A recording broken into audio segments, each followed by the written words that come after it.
favorite go-go band for me was Trouble Funk. Period.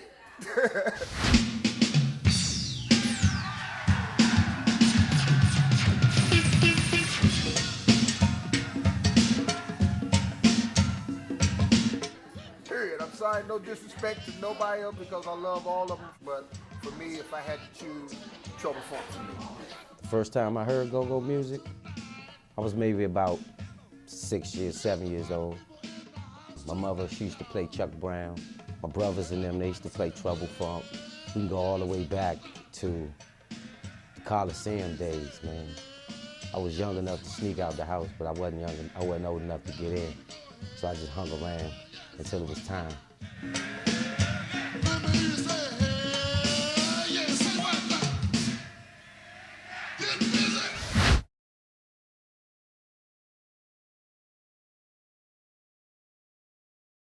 When I first got with the group, it was Trouble Band and Show.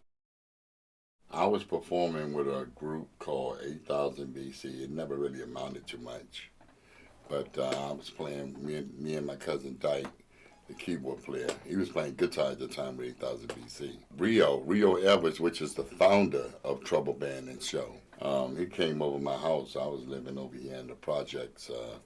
I was a teenager over here off of Sheridan Road, right off Martin Luther King Avenue Southeast. I had seen Trouble Band and Show down at the Anacostia Park a few times, and I liked the group. And they told him about me, and so he came through there and knocked on the door and said that I want a gig, and he said, yeah, we doing a lot of cabarets, blah, blah, blah. And I was like, yeah, why not? Because the group I was with, 8000 BC, they wasn't making no money, man, and basically we was just performing and just practicing, for the hell of it. So I had left Dyke there, and I went on over there with Trouble.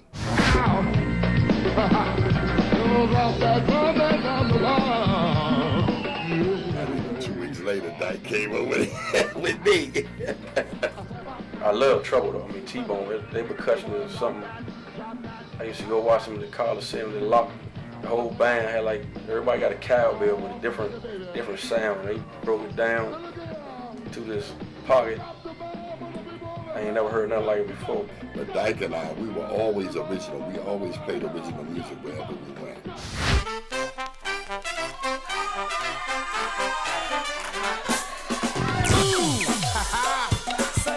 Trouble Funk, straight up funk go-go style. Was like one of the baddest basement party tunes back in the day. When you played that joint up in the basement party, it was over. You could put that song on. It was like that was a double album, and you can put that joint on.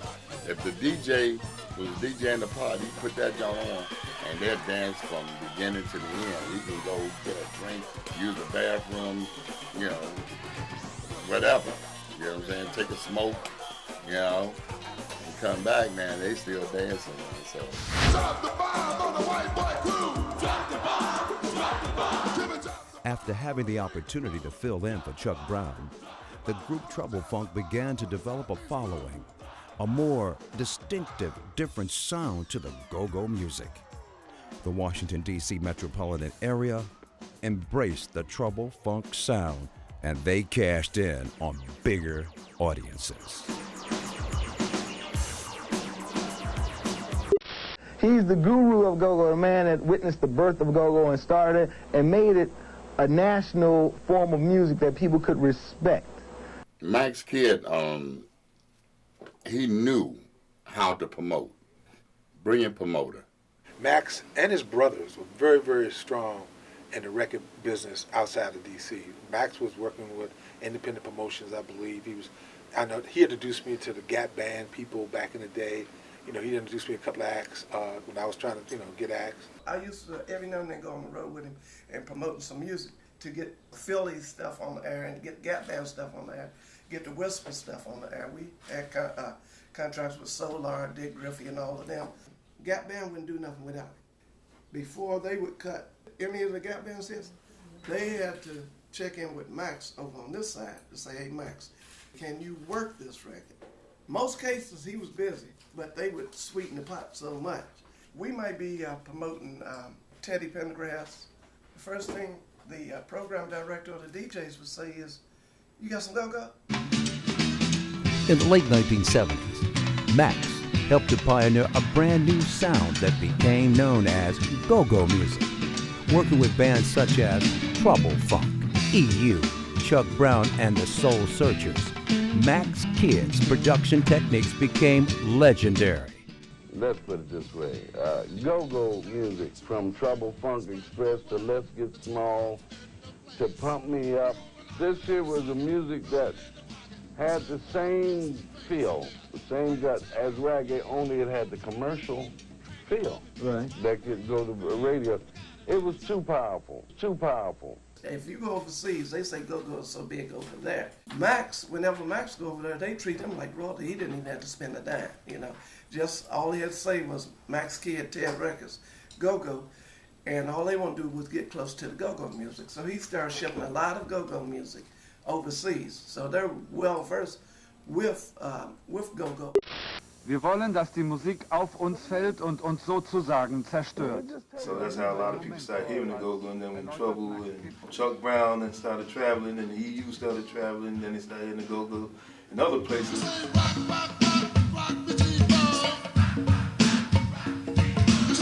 Or we might call them ambassadors. Okay. Of go-go. Ambassadors of go-go. That's cool with me. Chris Blackwell formed Island Records in Jamaica in 1959 and was the first to record the Jamaican popular music that eventually became known as reggae. He went on to forge the careers of Bob Marley, Grace Jones, and U2. In the words of Lee Scratch Perry, Chris Blackwell is a vampire. One time. A movie titled Good to Go told the story of Max's contribution to the evolution of this highly charged new music. At the same time, Max started his own record company, Ted Records. Here we go, stepping in.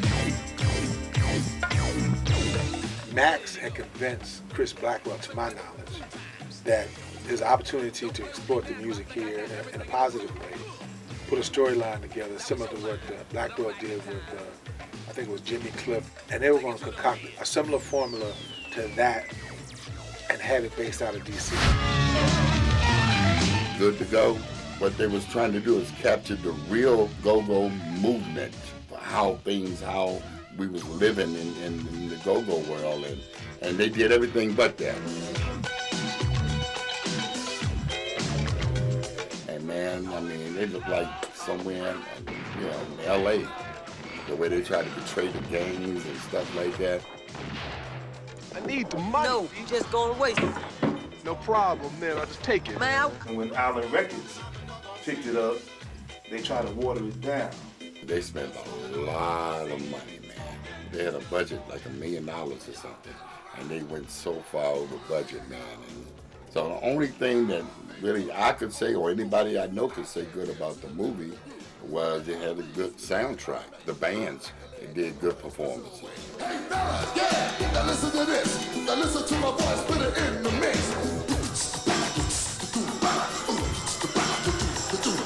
I think his heart was in the right place as far as trying to get some activity. So I think in what they could control at that time, their intentions were correct. Whatever the writers or whatever Chris Blackwell came up with as far as the storyline, I think that's when it went off the railing from what the local guys perceived it to be and what it ended up being. He had the right idea about what he wanted to do, but just the wrong way going by doing it.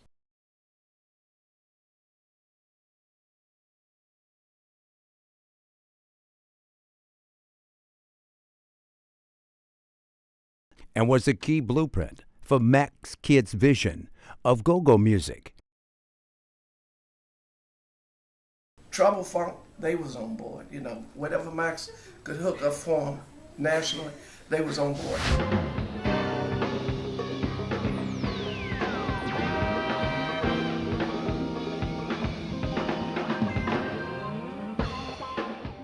He was able to take them nationally and take Reds nationally for a short time, but then all of the different groups start arguing in each other, and Chris Blackwell was hearing about it. And Chris Blackwell was saying to Max, your groups are out there battling with each other, and we can't use that kind of publicity. We don't need them out there doing that. We need them to show some cohesiveness, you know. We had a meeting with Chris Blackwell. Nobody really wanted to work with Max, so Chris Blackwell called a meeting and said, well, I'm going to tell you now, Max is my friend, and he's the guy that you're going to either love or you're going to hate. I love him, you know, and if you're going to work with me, then you got to work with Max. If you don't work with Max, then you can't work with me. Man, I got the hell up and I rolled out. It's not happening. You know, you're not going to get me twice. You know what I'm saying? So the band came back and got me, and it was like, man, okay, let's try to work this thing out. This could be an opportunity of a lifetime, blah, blah, blah. Max kid talking, well, hey, if you're not rich in 6 months, I'm going to jump off the building. And, you know, it's like, man, come on, man. His problem was he abused his powers. Max was a Barry Gordy wannabe when all he had to do was be Max. You know what I'm saying? You know, he wanted to create Motown all over again when we was on to something totally fresh and different and new. He was just a control freak. You know what I'm saying? If he couldn't control you, then he wasn't going to push you. I think the reason why go-go didn't take off the way that hip-hop did, in my opinion, a lot of the people behind the scenes didn't do a lot of the things that should have been done business-wise to make it happen. I've heard a lot of people didn't understand the music, so therefore, I think that was a lapse in like promotion and stuff like that. And that's when a lot of independent record labels were robbing a lot of the groups. I used to hear the same thing in the go-go bands. You know, they didn't get paid, something didn't happen at night, or arguing with the group, or didn't know about the publishings, the royalties, the copyrights, and then the big certain people that was all running these companies, they knew about all that and was making all the deals and everything, and making all that with Chris Blackwell. He had the opportunity if he could have kept the group's nucleus together. We want to enjoy it to the fullest. So we want the music to drop on us and destroy us. Destroy us. Destroy us. He was busy with other things. He was here and he was there, and by the time he could get back to him, it was too late. Too late. Too late. The damage was done. Now, Def Jam's a real-life success story. Tell us about how, did you ever think it could happen? How did you make Def Jam Records happen? Def Jam started out as a company in my dorm room. We started about a year ago. We made good records. We just got a label deal for a whole lot of money. That's when Russell hit, Fat Boys, Curtis Blow. Man, I mean, the relationship that Max had with Chris Blackwell, if he would have played his cards right, man, this thing could be like larger than hip-hop. Russell Simmons just need to sing the deal with Junkyard Man for the Word and Sardines, you know. So they did have an interest in it, but I don't think, okay, what, I like this one. I don't know what to do with it.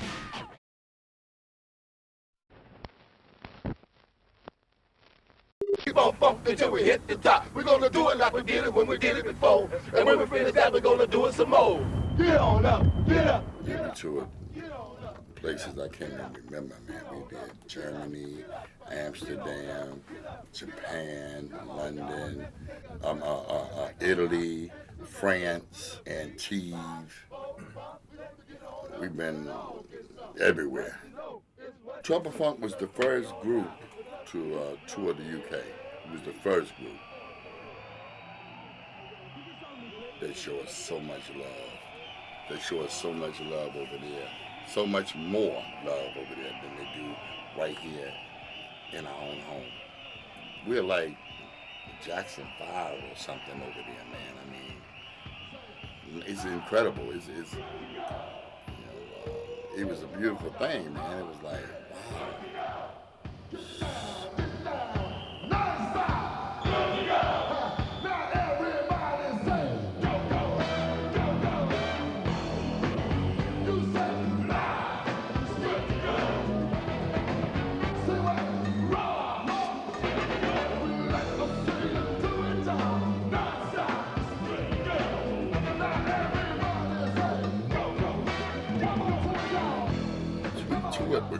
Blow and Sugar Hill Gang and Grandmaster Flash, we all toured together, Trouble Funk, all of us. And we shut them down. And, you know, we shut them down. Even outside of D.C., we shut them down. Kurt was headlining. After we came on, it was like Kurt was playing to damn near empty house. You know what I'm saying? Subliminally, it was a battle. But musically, it was a unicorn of hit records. Because you had go-go bands doing their thing. And them guys in New York had no idea how to work with that. Your ears would bust because they was banging them joints. That's when they were doing Drop the Bomb and Let's Get Small. I mean, they was killing them. And those hip-hop groups, they got a record. You can play that loop about 3 times, but you can't play that loop because these guys can turn the corner and come back at it again.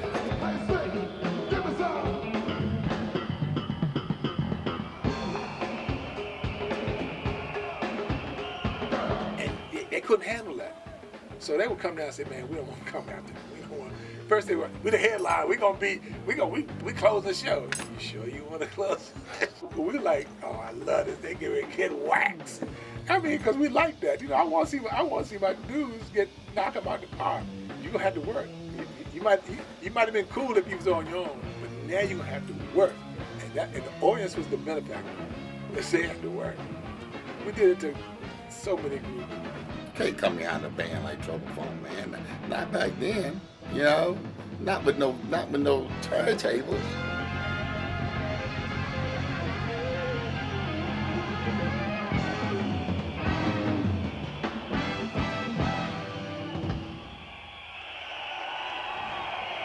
This the go-go y'all. Kurt, he felt real down, man. He was sitting in the hallway on the stairs, man, feeling like he really fell.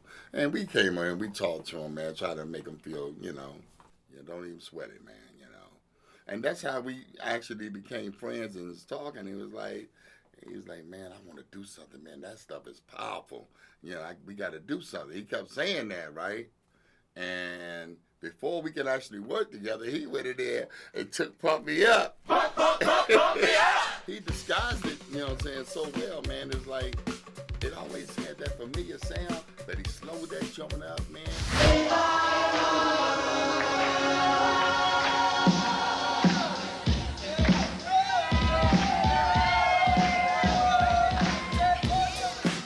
Most people use the hook. Pop, pop, pop, pop. Yeah, he just had them cowbells. I was like, damn, this Joe grooving. And I said, wait a minute, that's us. I gotta have more cowbell, baby. That was like a soundtrack to a movie. Crush Groove. If I ruled the world, was king of the throne, I make peace, never build a home, not running. I'm just here to tell the world how the story went.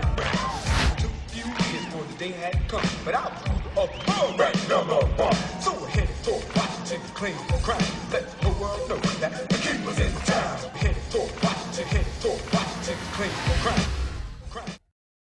It got good to him, man, and then he wanted to take and actually do something with his hands on, That's when we did I'm Chillin'. Thanks, fellas. I'm chillin'. And Body and Soul. And meanwhile, keep in mind, a lot of other groups were sampling. It's in the record books. It's the most sampled group in hip hop history.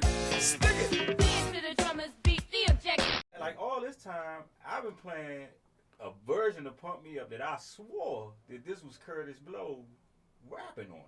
Well, like I said, Curtis Blow did a version. And then Grandmaster Flash and the Furious Five, they actually just roughed the whole song off, and just put their voices on there. Put your women on the line with the rest of the crew so I can make love to her and annihilate you, punk. Me what? Public Enemy, they used about three Trouble Funk tunes in one song. They had Grip It, Pump Me Up, and Drop the Bomb. So in the beginning, you had and pump, pump, pump, pump, drop the bomb, and then they go doo doo doo doo doo doo doo. So they use that whole big intro, you know what I'm saying, of Trouble Funk to open up with that Fight the Power. Playback.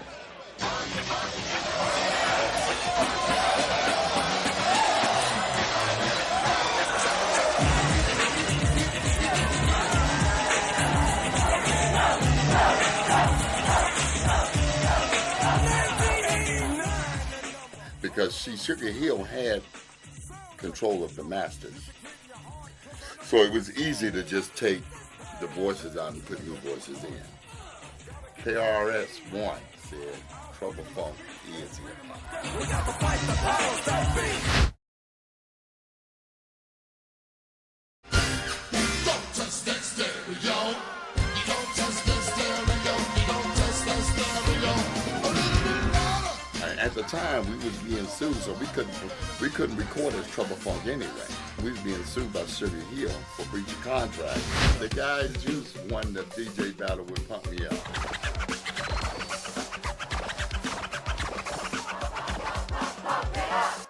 But meanwhile, keep in mind, a lot of other groups were sampling. My goodness, do you really want to know? Yes. Yes. Hey, this is Big Tony Fisher of Trouble Funk, and I am Go-Go.